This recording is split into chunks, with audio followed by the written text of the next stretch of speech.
देखिए, आज जो हम सवाल लगाने वाले हैं जिस टॉपिक पे, उसका नाम है फ्रिक्शन, घर्षण। ठीक। आज इस टॉपिक पे हम एक सवाल लगाएंगे। सवाल क्या है, क्वेश्चन क्या है?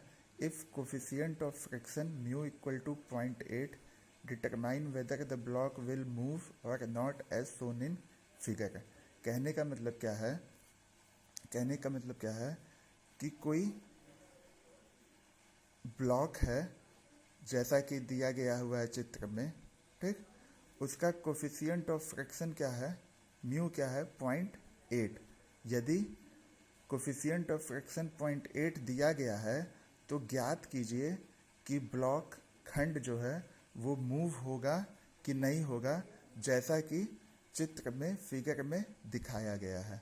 हिंदी में ही इस क्वेश्चन को क्या लिखा गया है? यदि घर्षण गुणांक म्यू इक्वल टू 0.8 है, तब दिए गए चित्र में ज्ञात कीजिए कि खंड गति करेगा अथवा नहीं। आपको बताना है कि ब्लॉक मूव होगा कि नहीं होगा। अब देखिए, चित्र में दिया क्या है, फिगर में दिया क्या है कि कोई ब्लॉक है, खंड है। ठीक। उसका वेट क्या है? 600 न्यूटन है। ठीक। वो किसी पुली से बांधा गया है। उस ब्लॉक को किसी पुली से बांधा गया है धागे की सहायता से। धागे की सहायता से। तो उस ब्लॉक और उस पुली के बीच का जो एंगल है वो कितना है? 60 है। उस ब्लॉक और उस पुली के बीच का जो कोण है वो कितना है? 60 के अंश पे है। ठीक। अब वो 60 के अंश पे है और किसकी सहायता से बांधा गया है? धागे की सहायता से बांधा गया है। अब उस पुली से एक बाट लटकाया गया है, जिस बाट का वेट जो है वो क्या है? 300 न्यूटन है। ठीक। कहने का मतलब क्या है कि एक ब्लॉक है, वो पुली से बंधा हुआ है किसी धागे की सहायता से। उस ब्लॉक और उस पुली के बीच का जो एंगल है, कोण है, वो क्या है? 60 है। पुली से एक बाट को लटकाया गया है जिसका वेट क्या है? 300 न्यूटन है। अब आपको बताना है कि कोफिशिएंट ऑफ फ्रिक्शन म्यू जो दिया हुआ है वो क्या है? 0.8 है। आपको बताना है कि ये जो ब्लॉक है ये क्या मूव होगा, गति में आएगा, अपनी पोजीशन को बदलेगा। तो देखिए, इसका हल क्या है, सोल्यूशन क्या है? हमने क्या किया है, एक रफ सरफेस बना लिया है। ठीक। ये क्या है? एक रफ सरफेस है जिसका कोफिशिएंट ऑफ फ्रिक्शन क्या दिया हुआ है? 0.8। उस पर क्या है? एक ब्लॉक है, खंड है। ठीक। अब इस खंड का एक पॉइंट है ए। जो ए पॉइंट है वो उस खंड का क्या है? ब्लॉक का क्या है? सीजी है, सेंटर ऑफ ग्रेविटी है। ठीक। तो जैसा कि हम जानते हैं कि उस ब्लॉक का जो वेट है वो कहाँ पे लगेगा? उसके सीजी पॉइंट पे लगेगा। ठीक। तो यहाँ पे सीजी पॉइंट क्या है? ए। तो जो ब्लॉक का वेट है वो किस पॉइंट पे लगेगा? ए पे लगेगा। किस दिशा में लगेगा? वर्टिकली डाउनवर्ड लगेगा। तो यहाँ पे क्या है? उस ब्लॉक का वेट जो है वो क्या है? 500 न्यूटन है। उस ब्लॉक का जो वेट है वो कितना दिया हुआ है? 500 न्यूटन दिया हुआ है, जो कि कैसे लगा हुआ है? Vertically downward. इसके जस्ट अपोजिट, विपरीत, क्या लगा हुआ है? नॉर्मल रिएक्शन आयरन, जिसमें एन क्या है? सफिक्स है। जिस साइड में वेट लगेगा वर्टिकली डाउनवर्ड, उसके जस्ट अपोजिट क्या लगेगा? नॉर्मल रिएक्शन अपना लगेगा। अब ये जो धागे में बल आएगा, वो जो बाट लटका हुआ है उतना ही बल आएगा। बाट कितना लटका था? 300 न्यूटन का। तो यहाँ पे खींचा गया है, पुल किया गया है कितने न्यूटन का? 300 न्यूटन का। ठीक। कितने एंगल पे है वो? 60 के एंगल पे, 60 डिग्री पे है, 60 पे है, 60 के कोण पे है। ठीक। अब इस पुल को जब हम दो कंपोनेंट में बांटेंगे, तोड़ेंगे, तो क्या होगा? एक अपना हॉरिजॉन्टल कंपोनेंट होगा, एक अपना हॉरिजॉन्टल कंपोनेंट होगा, और एक अपना क्या होगा? वर्टिकल कंपोनेंट होगा। तो जब हॉरिजॉन्टल कंपोनेंट में बांटेंगे तो 300 के साथ ये क्या है? 60 एंगल है। एंगल वाले के साथ क्या आता है? कॉस आता है, जैसा कि हम सभी लोग जानते हैं। तो ये क्या हो जाएगा? हॉरिजॉन्टल कंपोनेंट क्या हो जाएगा? 300 कॉस 60। और वर्टिकल कंपोनेंट क्या हो जाएगा? 300 साइन 60। अब ये जो हॉरिजॉन्टल कंपोनेंट है 300 कॉस 60, इसी की वजह से क्या होगा? इस ब्लॉक में गति हो सकती है। जो ब्लॉक में खंड में मोशन आएगा वो हॉरिजॉन्टल कंपोनेंट की वजह से आएगा, ना कि वर्टिकल कंपोनेंट की वजह से आएगा। जो वर्टिकल कंपोनेंट होते हैं, जो वर्टिकल बल होते हैं, वो केवल इस ब्लॉक को इस सतह पे टिकाने के लिए होते हैं। यहाँ पे चाहे ये 500 न्यूटन का वेट है या नॉर्मल रिएक्शन है, इसका केवल ये मकसद है कि ये ब्लॉक इस सतह पे, इस सरफेस पे टिका रहे। ठीक, अगर वेट नहीं होगा तो ये ब्लॉक इस सतह पे टिकेगा नहीं। लेकिन इस ब्लॉक को गति देने के लिए, चाहे बाएं साइड में गति देना हो या दाहिने साइड में देना हो, गति देने के लिए जो बल जिम्मेदार होते हैं, रिस्पॉन्सिबल होते हैं, वो क्या होते हैं? अपने हॉरिजॉन्टल होते हैं। ठीक, अब देखिए इस चित्र में देख के आपको क्या पता चलता है कि वर्टिकली डाउनवर्ड कितने बल लगा है? एक बल लगा है, जो क्या है? वेट है ब्लॉक का 500 न्यूटन का। वर्टिकली अपवर्ड कितना बल लगा है? 2 लगा है। एक कौन सा लगा है? नॉर्मल रिएक्शन लगा है। और एक जो ये 300 न्यूटन का एफर्ट लगा था, उसको जब हम तोड़े थे वर्टिकल कंपोनेंट में तो क्या आया था? 300 साइन 60। ठीक, और हॉरिजॉन्टल इस ब्लॉक पे कितने बल लगे हैं? 2 लगे हैं। एक दाहिने साइड में लगे हैं जिसकी वैल्यू क्या है? 300 कॉस 60, और एक बाएं साइड में लगा है ए पॉइंट से उसके सी जी पॉइंट से, जो कि क्या है? फ्रिक्शनल फोर्स है, जिसको कि हम एफ से डिनोट करते हैं और हिंदी में बोलते हैं घर्षण बल, जिसकी वैल्यू क्या होती है? म्यू आयरन, जहाँ पे म्यू क्या है? कोफिशिएंट ऑफ फ्रिक्शन है, आयरन क्या है? नॉर्मल रिएक्शन है। अब देखिए इस क्वेश्चन को आगे लगाने के लिए, सवाल को आगे लगाने के लिए हमको क्या देखना है? साइन कन्वेंशन मानना है। क्योंकि देखिए अलग अलग दिशा में बल लगे हुए हैं, तो बल का जो मैग्नीट्यूड है, परिमाण है, वो तो सही है। लेकिन जैसा कि हम जानते हैं कि जो बल होता है, फोर्स होता है, वो कौन सी क्वांटिटी होती है? वेक्टर क्वांटिटी होती है, सदिश राशि होती है। मीन्स कि मैग्नीट्यूड के साथ साथ उसमें दिशा भी होता है। तो दिशा के अकॉर्डिंग हमको साइन भी लेना होगा। यहाँ पे देखिए हॉरिजॉन्टल में दाहिने साइड भी बल लगा है, बाएं साइड भी लगा है, तो हमको किसी एक को प्लस और किसी एक को माइनस मानना पड़ेगा। ऐसे ही अपवर्ड भी लगा है बल और डाउनवर्ड भी लगा है, तो किसी एक को प्लस और किसी एक को माइनस मानना होगा। तो हमने क्या किया है? अपने साइन कन्वेंशन में जो भी बल सी जी पॉइंट से, कहने का मतलब है ए पॉइंट से, जितने भी बल दाहिने साइड में लगे हैं उसको हमने क्या माना हुआ है? पॉजिटिव। और जितने भी बल सी जी पॉइंट से लेफ्ट साइड में लगे हुए हैं उसको क्या माना हुआ है? निगेटिव। ऐसे ही जितने भी बल अपवर्ड दिशा में, ऊपर की दिशा में लगे हुए हैं उसको माना हुआ है पॉजिटिव। और जितने भी बल नीचे की दिशा में लगे हुए हैं उसको क्या माना हुआ है? निगेटिव। ठीक, अब देखिए क्या है आगे? Under equilibrium condition, balance condition, संतुलन की अवस्था में क्या होगा? हम जानते हैं कि हॉरिजॉन्टल कंपोनेंट का समेशन क्या होगा? 0 के इक्वल होगा।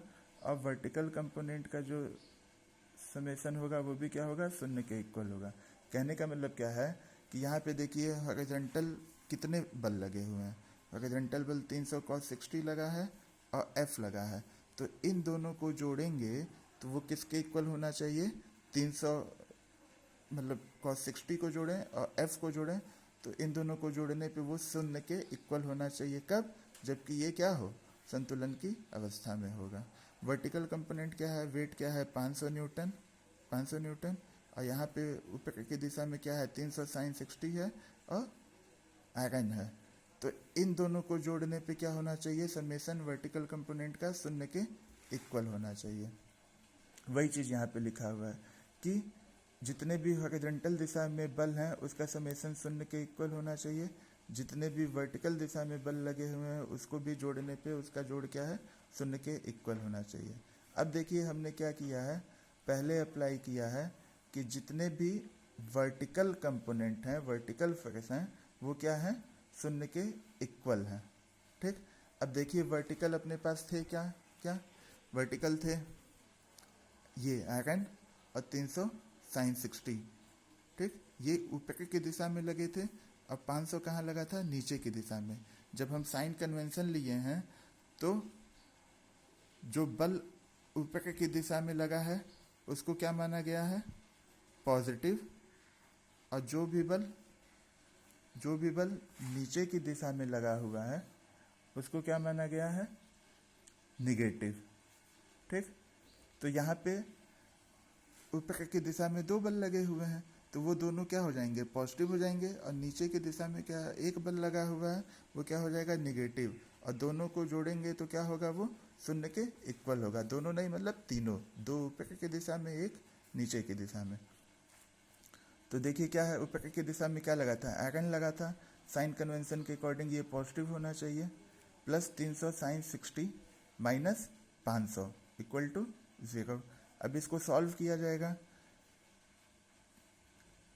आयरन प्लस 300 साइन 60 की वैल्यू क्या होती है, √3/2 माइनस 500 इक्वल टू 0।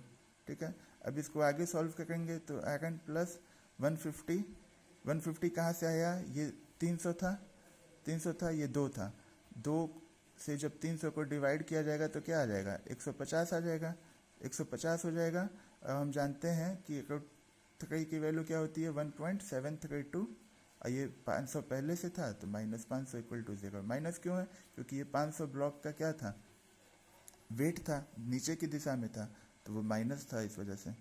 अब देखिए क्या हुआ, इसको मल्टीप्लाई किया जाएगा 150 को 1.732 से तो क्या आएगा, 259.8 माइनस 500 इक्वल टू 0।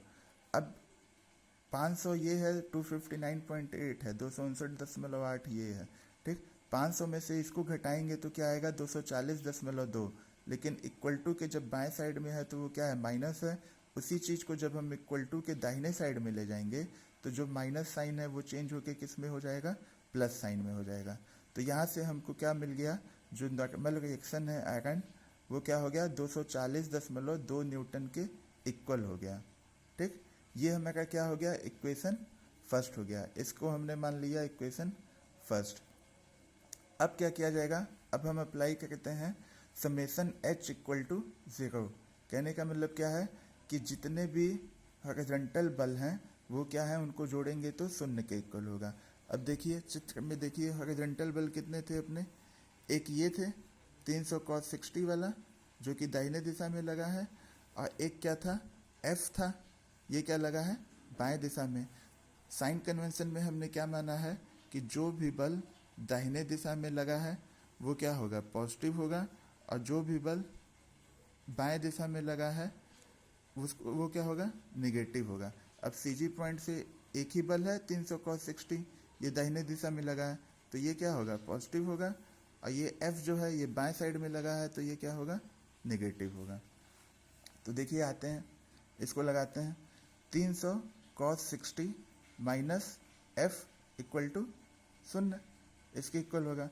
अब जैसा कि हम जानते हैं cos 60 की वैल्यू क्या होती है, 1/2, तो 300 into 1/2 minus F equal to क्या होता है, F इक्वल टू होता है म्यू आयरन, तो हम यहाँ पे F की जगह पे क्या लिख दिए, म्यू आयरन इक्वल टू 0।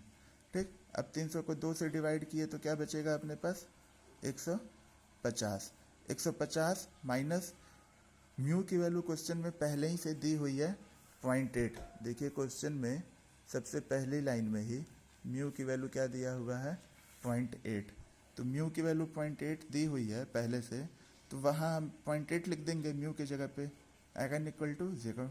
अब क्या है, इक्वेशन फर्स्ट में जो नॉर्मल रिएक्शन है वो हमको कितना मिला था, 240.2 न्यूटन, 240.2 न्यूटन। तो हम यहाँ पे लिख सकते हैं 240.2, तो क्या होगा, 150 माइनस 0.8 इंटू 240.2 इक्वल टू 0। ये चीज़ हमको कहाँ से मिला है, इक्वेशन फर्स्ट से, समीकरण 1 से। इसको क्या लिखेंगे जब सॉल्व होगा तो 150 माइनस 192.16 इक्वल टू 0। अब देखिए ऐसा इक्वेशन आप नहीं देखे होंगे, ये क्या है, 150 है माइनस 192.16 इक्वल टू 0। अब इसमें से इसको घटाया जाएगा तो आपको एक वैल्यू मिलेगी, 150 में से 192.16 को घटाते हैं तो आपको एक वैल्यू मिलेगी जो कि किस में आएगी, निगेटिव में। निगेटिव में आने का मतलब क्या है, एक्चुअल में देखिए जो ये 150 वैल्यू है ये किसकी आई है, 300 cos 60 की। देखिए ये क्या था, 300 cos 60, 300 cos 60 की ही वैल्यू जो आई है वो अपनी क्या आई है, 150 न्यूटन।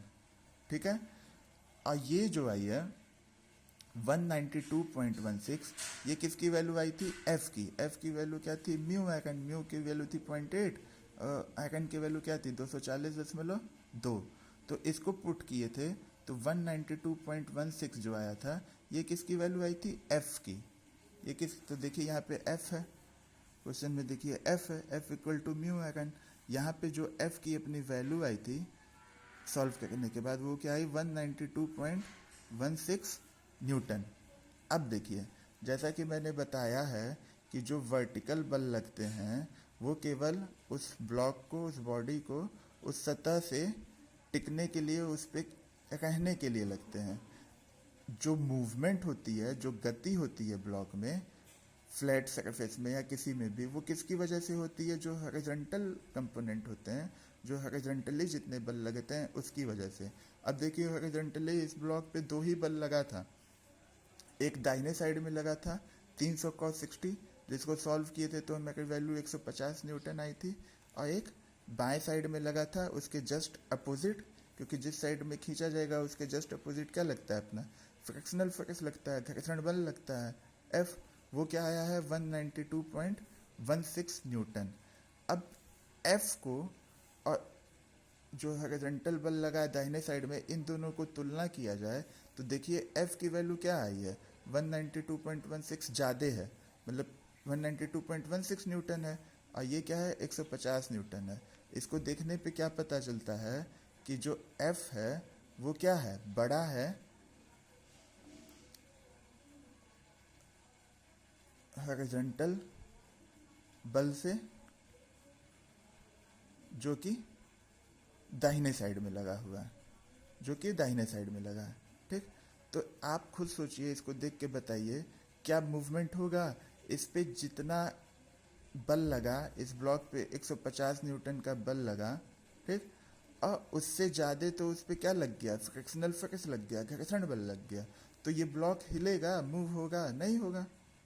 अगर इसकी वैल्यू कम होती, ये 192.16 ना होके 150 से कम होता, तब तो मूवमेंट हो जाता, तब तो स्लाइड हो जाता ब्लॉक में। लेकिन जो बल आप लगाए हैं, जो खिंचाव बल है, जो पुल है 150 न्यूटन जो हमको मिला है, वो फ्रिक्शनल फोर्स घर्षण बल से कम है, तो इस ब्लॉक मूव नहीं होगा, क्या होगा, अपनी जगह पे ही रहेगा। तो देखिए इसी को अंतिम लाइन में हमने लिखा है, चूंकि फ्रिक्शनल फोर्स घर्षण बल जो है वो 192.16 न्यूटन है, और वो बड़ा है जो कि हम एफर्ट लगाए हैं दाहिने दिशा में। कितना एफर्ट लगाए हैं दाहिने दिशा में, 150 न्यूटन का। ये 150 न्यूटन हमको मिला कैसे था, एक्चुअली में ये जो धागा था वो 60 के कोण पे बना था, तो एक्चुअली में जो बल लगा था, पुल लगा था, वो लगा था 300 न्यूटन का इस धागे में। लेकिन जब इसको हम बांटे थे 2 कंपोनेंट में, हॉरिजॉन्टल और वर्टिकल, तो हॉरिजॉन्टल कंपोनेंट अपना क्या आया था 300 cos 60, और cos 60 की वैल्यू क्या होती है 1/2, तो 300 को डिवाइड किए 2 से तो क्या आ गया 150 न्यूटन आ गया। तो देखिए क्या है कि जो फ्रिक्शनल फोर्स एफ है वो क्या है 192.16 न्यूटन है, वो बड़ा है जो कि हम एफर्ट लगाए हैं, तो इसकी वजह से क्या होगा, जो ब्लॉक है, खंड है, वो स्लाइड नहीं होगा, उसमें कोई मूवमेंट नहीं होगा, उसमें कोई भी गति नहीं आएगी। गति कब आती, जब एफ की वैल्यू ये जो एफर्ट लगा हुआ है इससे कम होता, जब एफ की वैल्यू ये जो एफर्ट लगा है इससे कम आता, तब क्या होता है, इस ब्लॉक में गति आने लगती, मोशन आने लगता, और वो मोशन किस दिशा में होता, दाहिने दिशा में होता, क्योंकि इस दिशा में क्या होता, बल ज़्यादा लगता। Okay, thank you.